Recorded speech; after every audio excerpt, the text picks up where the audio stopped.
Welcome to Sonny's, the car wash factory. I'm Bob Fox with Car Wash College. I'm joined today by Sean Magley. Sean is the product line manager for our new Polish Pro.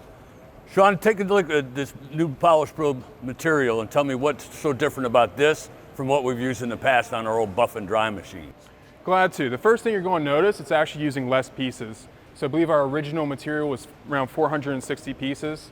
This one we've actually been able to reduce it to 320. Another thing you'll notice is it holds its shape really well to make sure that it's not laying on top of each other. So if it does get damp, it's easier to dry over time, even when it's not moving. Great thing about this too, is if you come closer, it's actually reversible.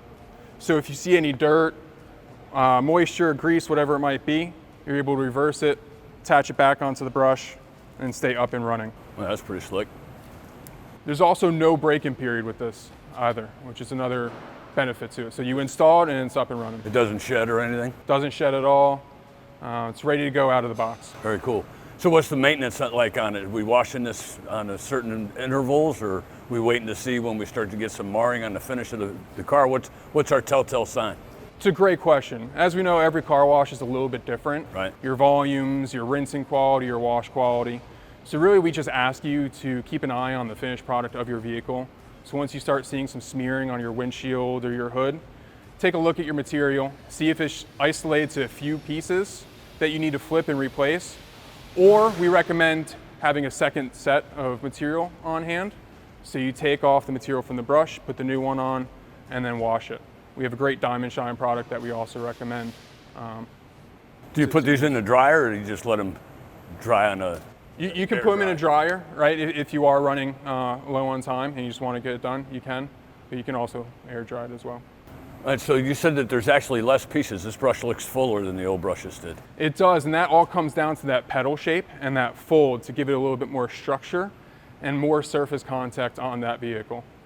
So this isn't really designed to dry a vehicle, is it? It's really to give that finish quality to that wash. Okay. So this is going to be seen on your larger or higher end packages to take off that small little bit of droplet and polish in those chemicals into the paint of the car.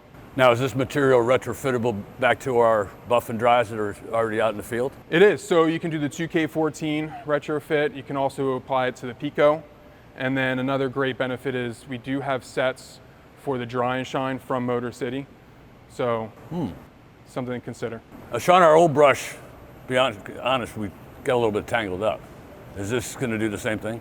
At times it did, you're right. With that new shape that we're implementing in that fold, it makes sure it doesn't grab anything. And our controller feature set accompanies this material really well, which we'll get into in a little bit. But no, we don't have any issues with that anymore. How do we know if we've installed this correctly? Another good question.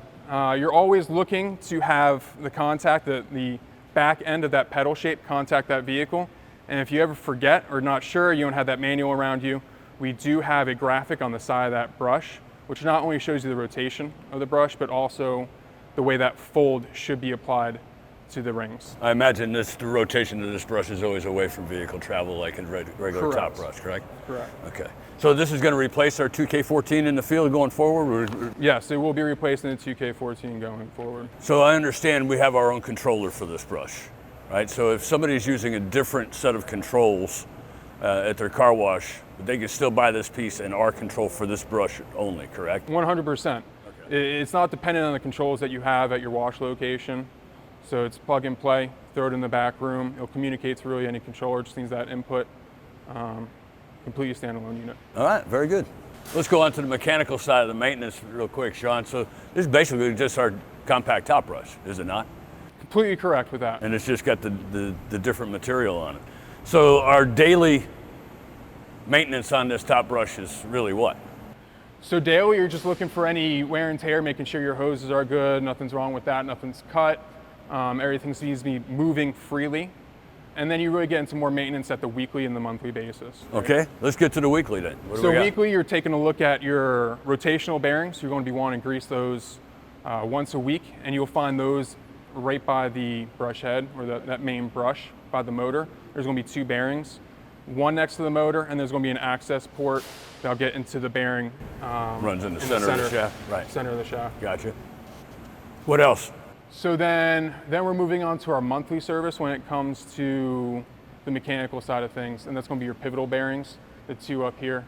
There's only one grease point on either bearing, and then you also have your rod eyes that you can grease once a month as needed. Now this is the cylinder that we're retracting the brush with. We should grease this on a weekly basis, correct? With some white lithium? Correct. To keep this functioning nice and smoothly? Keep it clean, yep. Okay, and when we're greasing these bearings up here, we're talking about standard marine grease, I would take it? Yep. Just 1 to 2 pumps, or until we feel resistance. We don't want to press through it because we'll break the seal of the bearing, right? Correct. So everyththing's basically the same as any other top brush. Now I noticed on this cylinder, we're not running any air up here, but we're bringing in air here. So the counterweight is what's applying the pressure. Yes. To the car? Yes. So we're just using this simply to retract and lower the brush, correct? Correct, and what's unique about this one is it's a dual acting cylinder, so it has a little 4-inch stroke here. I believe this is like an 8-inch stroke or 10-inch stroke. What this does is to make sure it's out of the way of any high hoods, so it doesn't get caught in front of any grills to potentially create any damage, right? And to control the way the brush comes down onto the car, we're just going to adjust this needle valve until we're happy. Oh, cool. Right? All right, I got you. All right, so daily, we're gonna make sure everything's good, the cloth is clean, we're spinning in the right direction, all that good stuff. Weekly, we have our rotational bearings, which we're gonna have one here and one on the outer bearing here. On a monthly basis, we're greasing our pivotal bearings with standard marine grease. Weekly, again, we're going with white lithium on the cylinder rod. We're greasing the rod end bearings on a monthly basis. That's pretty much it as far as the mechanical side of things, isn't it, for daily, weekly, monthly? Yep. All right. Tell me about the new counterweights. Now, if we have the old 2K14, we had the big counterweight up on the top that was 500 pounds, and we'd make it a little bit lighter or heavier by turning the Acme screw. How are we making adjustments to these counterweights that's different? So this is actually also different from the compact top brush. This is going to be the new standard for not only the Polish Pro finisher, but it's also going to be applying to the standard compact top brush. What we're doing here is we're actually making the entire stack of plates adjustable. What's great about that is you don't have to take on or remove or add plates to get the penetration you want. So you're going to loosen the end nut at the end there, and you're going to make your adjustment on that middle nut just to move that entire stack of plates. When you do that, one full rotation is going to equal about half a pound of adjustment at that brush. And then 1 inch of movement on those plates is going to equal around 5 pounds, plus or minus, at that brush. Interesting. So it makes install quick and easy and adjustment pretty user-friendly.